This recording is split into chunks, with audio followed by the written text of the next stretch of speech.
That may be the greatest catch I've ever seen in my life. Okay, we're going to go through and talk about every single running back matchup here. Now, I am recording this on Wednesday. Okay, so we're going to talk about the Thursday games. I'm going to keep it very brief at the beginning because I know a lot of people will be watching this on Friday, Saturday, so that's not even going to be relevant. But before we dive into anything, we have to give away some Fantasy Flock Network hats. If you want your Fantasy Flock Network hat, just make sure you go down there, drop that comment, leave a like on the video. We give away multiple hats for free every single video, and we have a lot of videos. And our winners for this one's going to be Zach and Curvette. And of course, thank you all so much for being a part of the flock and supporting the channel. And one other thing, if you want to support the channel, you know it by now, go sign up for Underdog Fantasy, especially if you are watching this before one of those games on Thursday, so you can go out there and have a little bit of fun on Thanksgiving. Check out some player props on Underdog Fantasy. They have player props you can go bet on, and at the same time, they have fantasy drafts that you can get into every single week. You want to go draft a team just for week 12? That's something that you can easily do, and when you make your first deposit with promo code FLOCK, they match that deposit dollar for dollar up to $100, available in pretty much every single state, now available in Louisiana, only not available in Nevada, Washington State, Hawaii, Wyoming, and maybe one or two other small ones that I don't know about. But that should be it. Let's go through. Let's dive into these matchups very quickly with these Thursday games, because I know this won't be relevant for a lot of people. And obviously, if you're watching this on Friday, Saturday, you can feel free to go down there and laugh at me in the comment section. But Chicago and Detroit, a very simple, tough matchup for DeAndre Swift. Doesn't freaking matter, though. DeAndre Swift is a goddamn man. This is a player that you're going through and you're playing everywhere you can. Like, I tweeted this out the last Detroit game that we had. I mean, it was about halfway through the third quarter, but at that point, the Detroit Lions had 165 passing yards through 2 weeks there. And DeAndre Swift himself, who is not known to be some workhorse level running back, is known to be that receiving running back out of the backfield, had 258 rushing yards, which is just crazy to think about. You're playing Swift regardless of the matchup, regardless who's at quarterback for the Detroit Lions, and you're just closing your eyes and not watching the game because it's going to be ugly. And for the Chicago Bears with David Montgomery, you're playing Montgomery. I mean, y'all know I've never been a massive fan of David Montgomery, but he's a running back that's seeing 80 to 90% of his team's backfield snaps. I'm not too worried whether it's Andy Dalton, Justin Fields. I think at this point, they're pretty much about the same thing here. So I think that you want to go through and you want to play David Montgomery everywhere you can in a great matchup against the Detroit Lions. One of the very few games this season that the Chicago Bears are actually going to be favorites in. Now let's go over to our next matchup, which will be the Dallas Cowboys and the Las Vegas Raiders.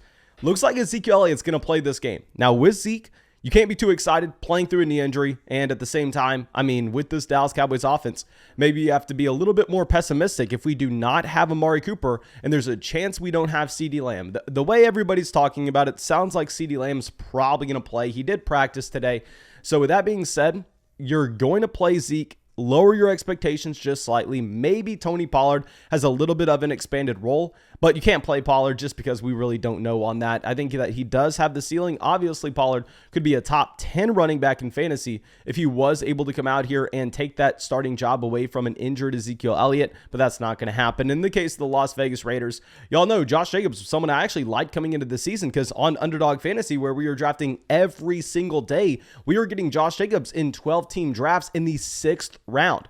And in a half PPR format, I was looking at that going, well, the touchdown upside he represents, given the fact that the Raiders are just going to be running it with Josh Jacobs once they get inside the 10-yard line. I mean, you look at Josh Jacobs in 2020, he led this team in rushes inside the 20. I mean, we wanted to be drafting there. It doesn't matter. When you take away Henry Ruggs, when you take away John Gruden, this offense is just a shell of itself. If you look at the splits with and without Henry Ruggs, this team and Derek Carr in particular are having a very difficult time moving the ball down the field. The trips to the red zone really aren't going to be there. Kenyon Drake has a role in the receiving game as well. You can play Josh Jacobs as a low-end running back too, but I honestly would look for a better option if we can.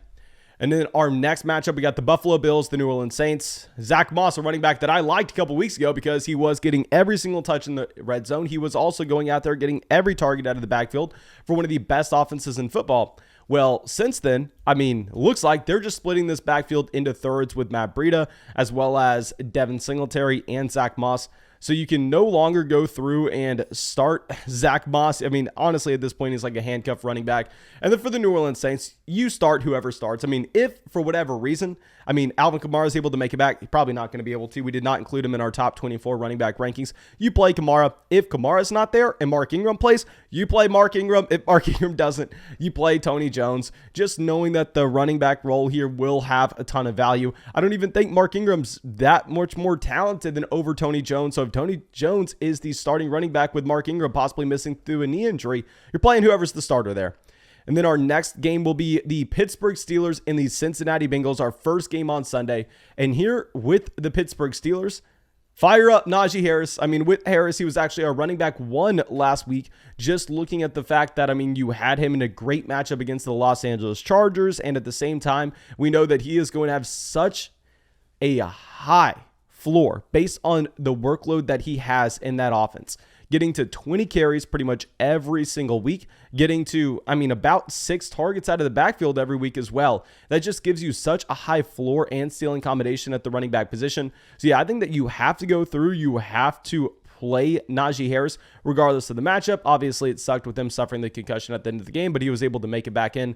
No worries with Najee Harris. And then with Joe Mixon, I mean, it's a tough matchup against the Pittsburgh Steelers. Who the hell cares? Joe Mixon is exactly who you thought he was coming into the season. He is the Ezekiel Elliott of Cincinnati, just getting every single touch out of that backfield. Have to love what we have with Joe Mixon here. And then going to our next game, which will be the Miami Dolphins and the Carolina Panthers. Don't need me to tell you to go through and to play Christian McCaffrey. Christian McCaffrey is a top 3 running back. I mean, yes, I will say, I don't think he has that 2019 ceiling that he did whenever he was able to get to 10 targets a game, which definitely sucks. Like, you wish that you could get him up to 10 targets a game, but Cam Newton's not going to be checking the ball down that often. And at the same time, Cam Newton will be stealing some touches at the goal line. Great matchup against Miami. I mean, Christian McCaffrey, top 3 running back, regardless you're playing him.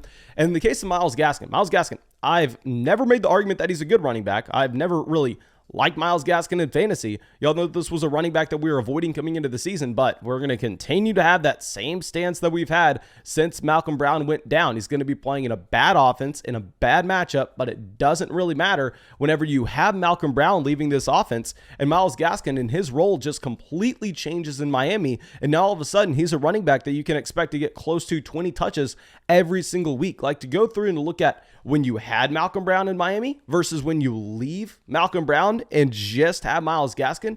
I mean, 9, 5, 13, 2, 5, 5 carries for Myles Gaskin. Whereas, I mean, no Malcolm Brown here, then you're getting 15, 12, 20, 14, 23.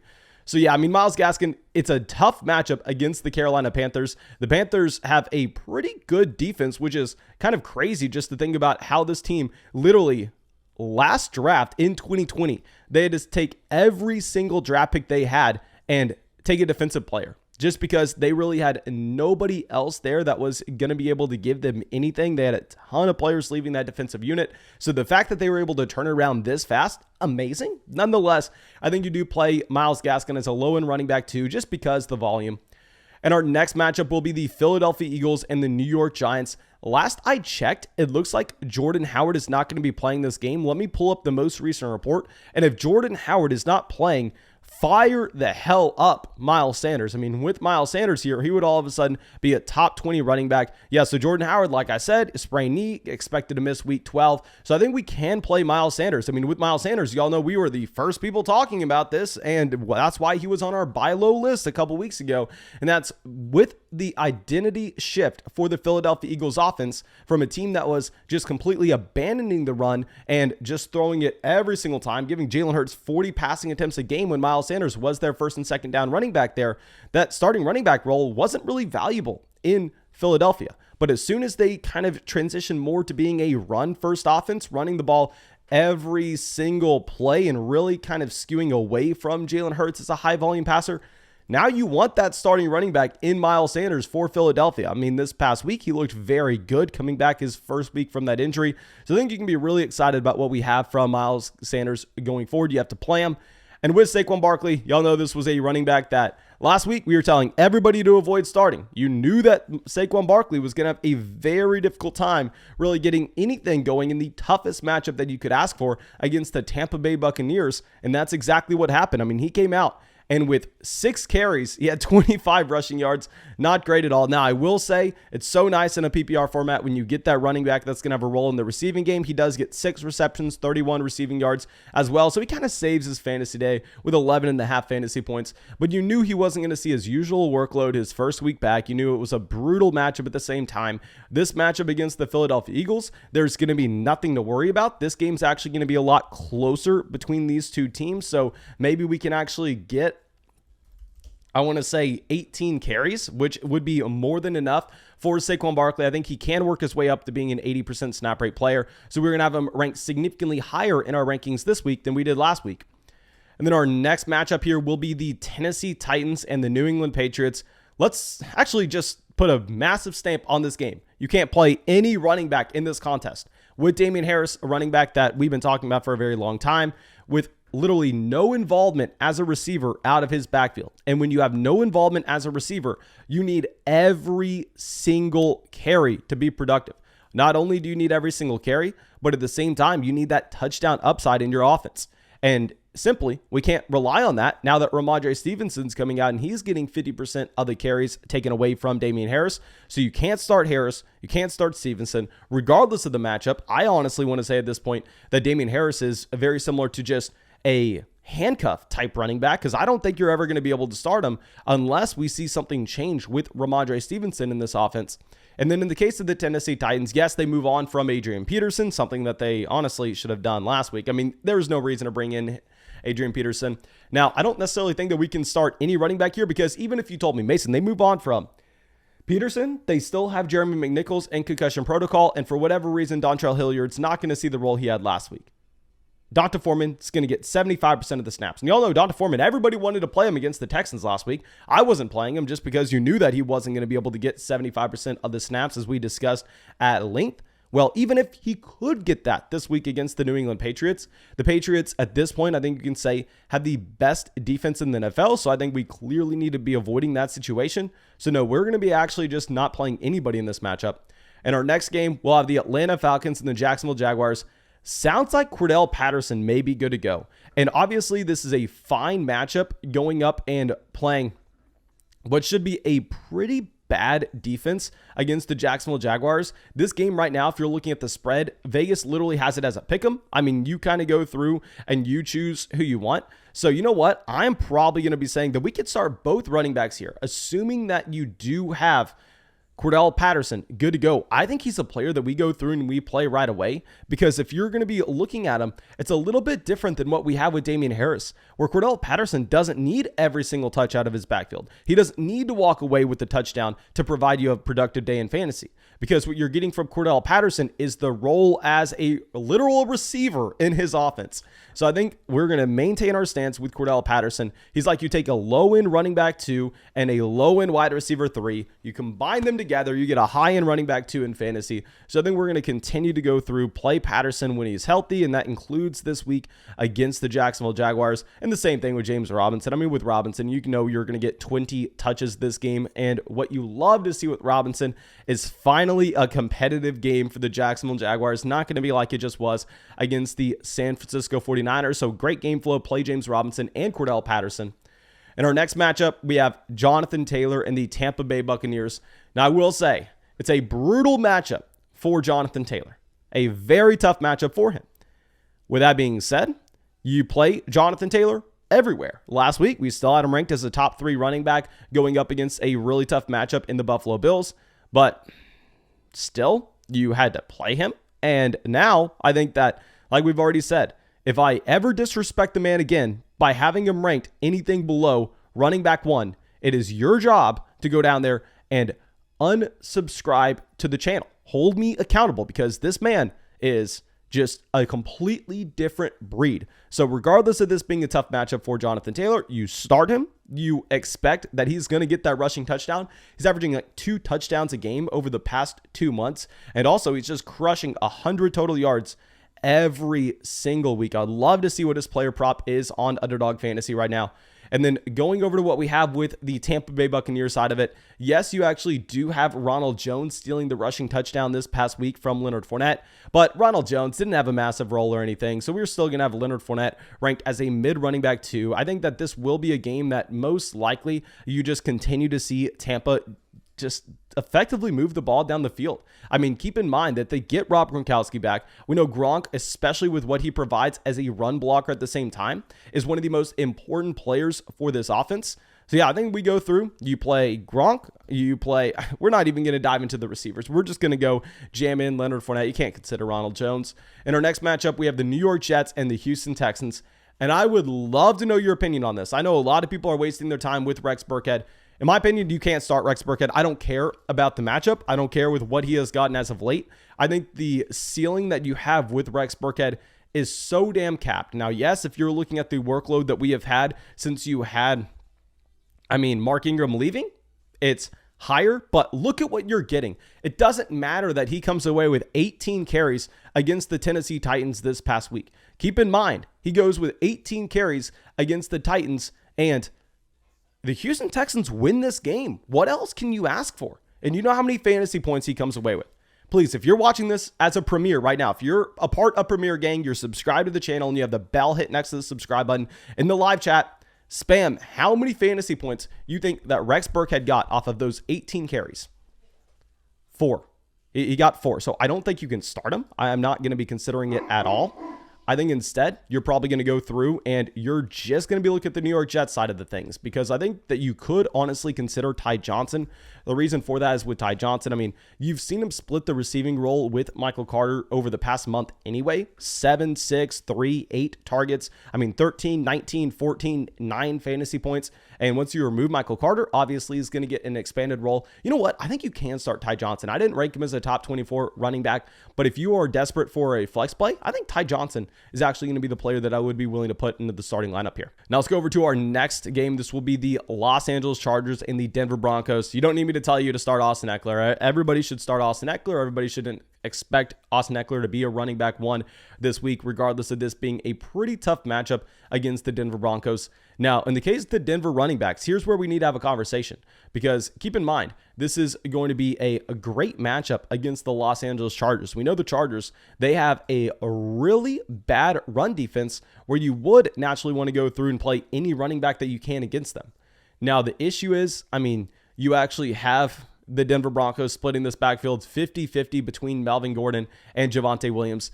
I'm going to maintain my stance that I am expecting, as the year goes on, Javonte to continue to expand his role as the starting running back here in Denver. Javonte, every time he touches the ball, he looks significantly better than Melvin Gordon. And at the same time, with Javonte Williams, this is a running back that, coming out of the bye week, I would imagine that this team goes, okay, well, let's look at what we've gotten from Javonte. Melvin Gordon, the week before this, had a fumble 6. Maybe that convinces the coaching staff just a little bit more to hand the keys over to Javonte Williams.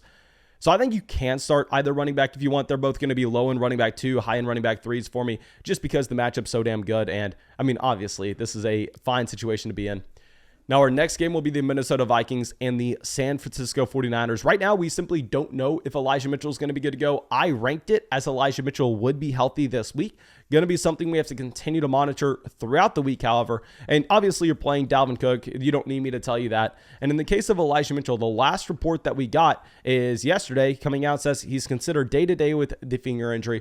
I think that you can start whoever the starting running back is in San Francisco. Y'all know it was funny that literally like 2 months ago, we included Elijah Mitchell while he was hurt. We included him on the buy low running back list because we were looking at him saying, okay, well, he's probably going to be the starting running back when he comes back for San Francisco. Obviously, they don't care about Trey Sermon.